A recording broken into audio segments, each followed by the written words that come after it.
You wrote about the future of analytics in Major League Baseball. How are players of today using this to their benefit, Richard?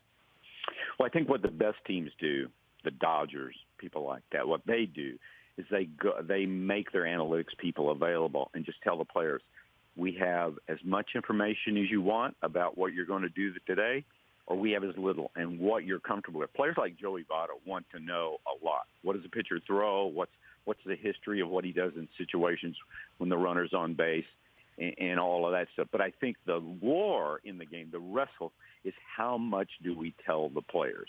We know everything, but you have to go up there with an uncluttered mind. And so I think, like Mike Scioscia says, analytics helps me so much in lineups, defensive alignments, matchups, and all that. But you have to be very careful. You don't want a player to have a cluttered mind. You want him to think free and easy. So I think we're still on the tip of the iceberg. How much do players want to know? But we can't get them out of their zone of being comfortable. Sure. And you're saying, yeah, it is just the tip of the iceberg, and yet players are buying into it. Teams have certainly bought into it, and yet some of the people who cover this game and vote for Hall of Fame and for significant individual awards have not yet bought into that. What do you make of that? Why do they continue to be stubborn about this? I think it's a lack of education. It's a cultural change. If you read the book Moneyball by Michael Lewis that started this whole thing, and his new book on the Undoing Project about the two Israeli psychologists who just took this idea, like the way we look at everyday life may not be the bottom line, may not be what is actually there. And that's what Bill James did with baseball. What wins baseball games? Okay, wins. Isn't that a function of time and place? Aren't RBIs a function of time and place? And I think it's just been hard for people to deal with it. One of my lines is that at a time when we have better ways to assess a player's career than ever before, and sometimes our Hall of Fame votes just get dumber and dumber. And I think there's a resentment when you have general managers now who are from MIT and Harvard and Princeton. They don't walk like the old guys with their tobacco chaw in their mouth. They don't talk the same way.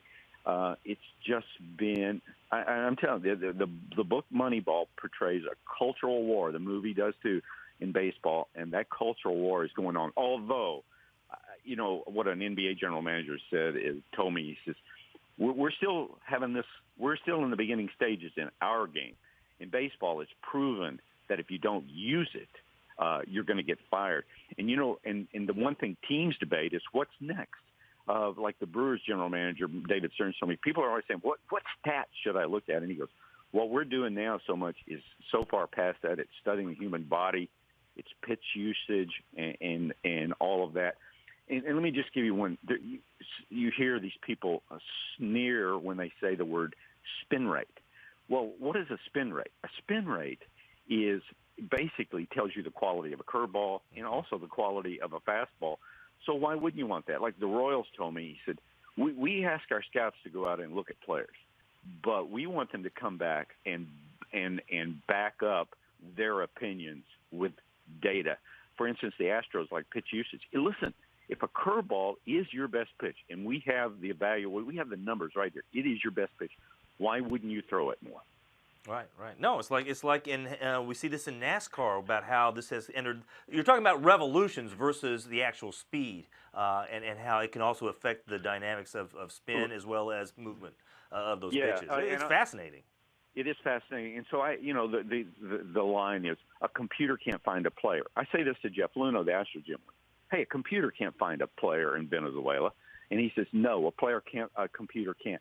But a computer can tell us where players in Venezuela come from, what part of the country, historically, the data on that, what positions do they play, where are scouts deployed, how many scouts are deployed, to just take the data. How much money does it take to sign Venezuelans? What time of year do Venezuelans typically sign?